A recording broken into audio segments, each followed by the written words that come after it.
Welcome to a slow, beginner-friendly lesson on building a command line tool in Python, made for absolute beginners.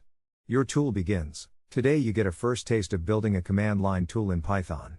A command line tool, or CLI for short, is what you have been typing ever since your first UV command. Tools like UV, Git, and pip are all built the same way. A human types a command, the tool reads what was typed, runs some code, and prints an answer. In this lesson you see how a Python function becomes one of those tools. We use a library called Click. We only scratch the surface. Phase F goes deep on Click. For now, you meet the idea. From function to command, your project has this shape. A folder called cli_demo holds everything. Inside is a pyproject.toml file that describes the project. The real code lives under src/cli_demo, in files like main.py. A tests folder holds your pytest files. This layout is the standard Python project shape, and it is what UV and other tools expect. Standard Python shape. First you create the project. Type UV space init space cli_demo. UV makes the folder and the pyproject file for you. Move into the folder with cd. Then add the Click library with UV space add space Click. UV downloads Click and records it in your pyproject file. Finally add pytest as a dev dependency, because every project deserves tests. The --dev flag marks it as something only developers need. One library, one command. To run the code, edit main.py first. Then run with UV space run space python space -m space cli.main. The -m flag tells Python to run a module by name. Later, once the project is installed locally, you can run it as a real command, UV space run space cli-demo space -help. That -help is a free feature you get from Click. We see it in action soon. Run it as a module. A command line tool starts with one human act, typing a command and pressing enter. Type, then press enter. A command line interface, or CLI, is a program that talks to a human through text. You already use them every day. When you type git space status, Git reads the word status, runs the code that checks your files, and prints the result. When you type UV space run, UV does the same. Every CLI does four things: read what was typed, break it into pieces, call the function that matches, and print the answer. Today you build your own. 4 steps, every tool. You could build a CLI with no library at all. The sys module gives you sys.argv, a list of every word the human typed. Index 0 is the script name. Index 1 is the first argument. You check the length, pull out the name, and print a greeting. This works. But it scales badly. Add a --help flag, add options, add subcommands, and your code becomes a pile of if statements. A CLI framework handles all of that for you. Possible, but painful. A CLI framework handles the boring work every tool needs. It parses the arguments automatically, so you do not slice sys.argv by hand. It generates a help message for free when the human types --help. It handles flags like --version. It even validates types. If your function expects an integer and the human type text, the framework catches the mistake. You write the function. The framework does the rest. Boring work, handled. Here is the smallest Click program. Import Click.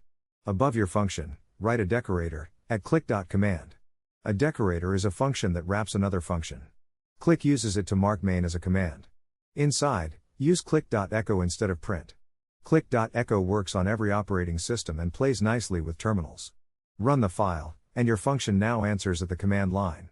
Smallest Click program. A CLI framework is the bridge between typed text and the function you wrote. A helpful bridge. The at click.command decorator is the front door. It tells Click, this function is a command. The function name becomes the command name. Call it greet, and your tool is called greet. Once the project is installed locally, typing greet at the terminal runs your function. Click handles the wiring. You focus on what the function should do, not on how to read what the human typed. The front door. Most commands take input. The at click.argument decorator declares a required positional argument. Click reads the word the human typed and passes it to your function as the parameter called name.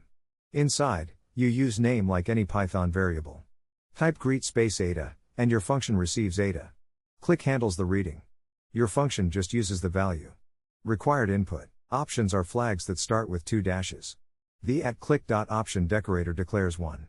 You give it a name like --count, a default value, and a short help string.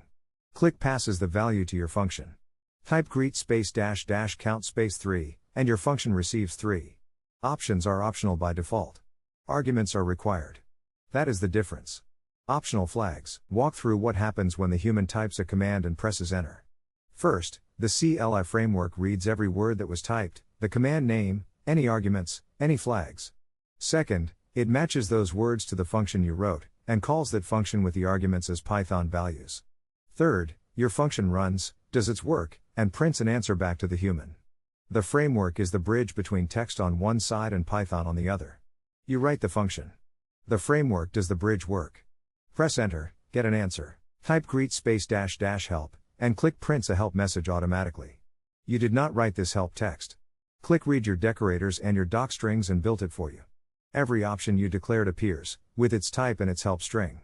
This is one of the biggest wins of a CLI framework. Real tools always need good help text, and Click writes it for you for free. Free, automatic, useful. Almost every command line tool has a dash dash version flag. Click ships a built-in decorator for it, at click.version_option.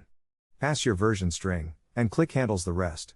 Type greet space dash dash version, and Click prints the version and exits. Your function never even runs. These small conveniences add up. A framework gives you dozens of them for free. A common pattern: here is a complete small command, built from the pieces you just met. A name argument. A count option with a default. An upper flag that is either on or off. Inside the function, you build the message, optionally uppercase it, and print it count times. Stacking decorators lets Click compose complex behavior from simple parts. The function stays readable. The framework handles the input. All the pieces together. Adding Click to your project is one command. Inside your project folder, type uv space add space Click. UV downloads Click from PYI, the Python package index, a big public library of Python code. It records Click in your PyProject file so future installs get the same version. And it makes import Click work in your code. Every external library you ever use enters your project the same way, uv space add. UV add, every time. When the function answers at the terminal, your code has grown into a real tool. Your function is a tool. Click is not the only CLI framework. Another popular one is Typer. Typer is built on top of Click, but it uses Python type hints to declare arguments. Some people find Typer cleaner for new code. Click is older, more widely used, and has more features. For this course we use Click because it is the foundation many other tools build on. Phase F goes deep on Click, including advanced patterns and real production tools. Two good choices. Be clear about scope. This lesson is a light taste. You have seen the idea: a function plus a few decorators becomes a command line tool. Phase F goes deep on Click. There you learn subcommands like git space clone and git space commit. You learn command groups, contexts, custom types, testing your CLI, and packaging it for other people to install. Save the deep work for Phase F today, you only need the taste.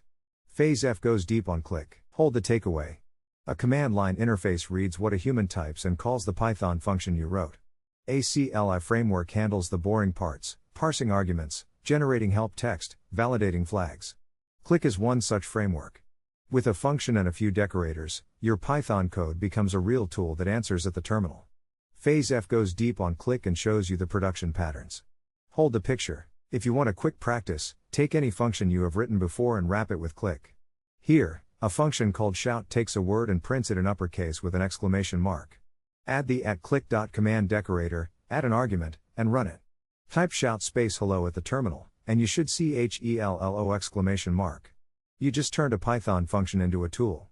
Wrap any function. Next lesson changes topic. You learn how to handle configuration and secrets the right way. Secrets like API keys and passwords must never be written directly in your code.